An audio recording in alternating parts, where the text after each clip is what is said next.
ओम नमो भगवते रामकृष्णाय। सार्थक परिपूर्ण जीवन के लिए महत्वपूर्ण सीख। स्वामी जगदात्मानंद जी महाराज जी की महान पुस्तक जीने की कला से अध्याय 2 प्रेम की अद्भुत शक्ति।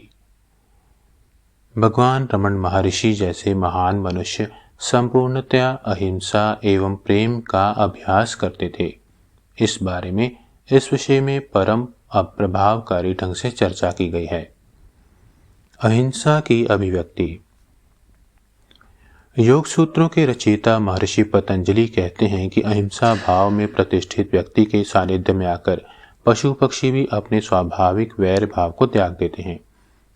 भारतीय काव्य में आश्रमों के वर्णन में हम पढ़ते हैं कि वहां बाघ और हिरण एक साथ निर्भय व स्वच्छंद भाव से विचरण किया करते थे। यह मात्र एक काव्यात्मक अतिशयोक्ति नहीं अपितु सत्य है। अहिंसा का अर्थ विचारों और कर्मों द्वारा किसी अन्य को क्षति पहुंचाने से विरत रहना मात्र नहीं है। इसमें सबके प्रति विशुद्ध प्रेम भाव भी आ जाता है। प्रेम, मैत्री और दया अहिंसा के अन्य पहलू हैं। जब साधु संत अहिंसा की साधना करते हैं तो उनके हृदय में पवित्र प्रेम की धाराएं निस्सृत होती हैं।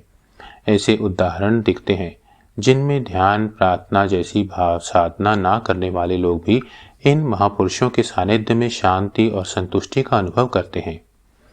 ऐसे भी उदाहरण मिलते हैं जिनमें ऐसे महात्माओं के सानिध्य में पशु पक्षी भी अति सुख तथा निर्भयता का अनुभव करते हैं। जब रमन महर्षि अपने आश्रम में रहते थे तो जंगली पशु पक्षी निर्भय होकर उनके हाथों से खाने की चीजें लेकर खाया करते थे। पशु पक्षियों के प्रति उनका प्रेम बेमिसाल था।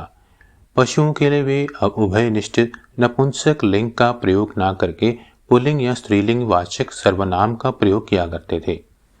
यदि वे पूछते क्या बच्चों का भोजन हो गया तो इसका अर्थ होता क्या कुत्तों ने खा लिया। यदि वे पूछते क्या लक्ष्मी ने भोजन किया तो इसका अर्थ होता क्या लक्ष्मी नाम की गाय को चारा मिला। वे मोरों की आवाज की नकल करके उन्हें बुलाया करते और मोर उनके पास आकर दाल, चावल या आम लेकर जंगल में वापस लौट जाते। गौरैया उनके हाथों पर बैठी उनकी हथेली से दाना चुगा करती। अपनी मृत्यु से एक दिन पूर्व यद्यपि वे तीव्र पीड़ा से ग्रस्त थे तो भी मोरों का कलरव सुनकर उन्होंने पूछा क्या उनका रोज का भोजन उन्हें मिल गया है। वे आश्रम परिसर में कभी सांपों को मारने की अनुमति नहीं देते थे। वे कहते हम यहाँ उनके राज्य में आए हैं, अतः उन्हें हानि पहुंचाना उचित नहीं है। वे भी हमें हानि पहुंचाना नहीं चाहते। जब एक बार वे पहाड़ी पर बैठे थे तो एक नाग उनके पांवों पर चढ़कर वहां थोड़ा रेंग कर चुपचाप चला गया।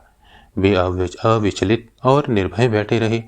बाद में जब उनसे पूछा गया कि नाग के रेंगने पर उनको कैसा अनुभव हुआ तो उन्होंने बताया शीतल, मुलायम। आश्रम में कमला नामक एक बुद्धिमती कुतिया थी। महर्षि उसे आश्रम के भक्तों और अतिथियों को पहाड़ी के चारों ओर घुमा लाने को कहते। वह उन लोगों को आश्रम के आसपास की मूर्तियों, सरोवरों और मंदिरों का दर्शन करा लाती। रमन महर्षि परम ज्ञानी के सहज सद्गुणों से परिपूर्ण थे। वे ज्ञान, निर्भयता, प्रेम, दया और सहानुभूति के आगार थे। उन्होंने पशुओं के व्यवहारों, आवाजों तथा उनके सामाजिक आचारों का बड़ी गहराई से निरीक्षण किया था। बंदरों के बीच कोई झगड़ा होने पर वे हस्तक्षेप करते और फिर महर्षि की उपस्थिति में ही बंदर अपने झगड़े सुलझा लेते। सामान्यतः जंगलों से भागकर गांवों में आने वाले बंदर पकड़ लिए जाते हैं और लोग उन्हें पालते पोसते हैं। फिर कभी कभी उन बंदरों के जंगल में लौट आने पर जंगल के बंदर उन्हें अस्वीकार करके उन्हें बहिष्कृत कर देते हैं। परंतु रमन महर्षि का सत्संग पा चुके बंदर इस निर्वासन से मुक्त थे। जंगल के बंदर ऐसे बंदरों का अपनी जाति में स्वागत करके उन्हें स्वीकार कर लेते। एक बार महर्षि जंगल में घूमने गए। जब उन्हें भूख लगी तो ना जाने कहां से वहां बंदरों का एक झुंड आ गया। वे बंदर एक फलदार वृक्ष पर चढ़ गए और कुछ फल नीचे गिराकर उन्हें उठाए बिना ही वहां से चले गए। प्रेम की शक्ति असीम है। भगवान रमन महर्षि सबके मित्र थे। उन्होंने विश्व के सामने पशु पक्षियों को परम स्नेह की दृष्टि से देखने का आदर्श प्रस्तुत किया। ओम शांति शांति शांति। हरि ओम तत्सत। श्री राम कृष्ण अर्पणमस्तु।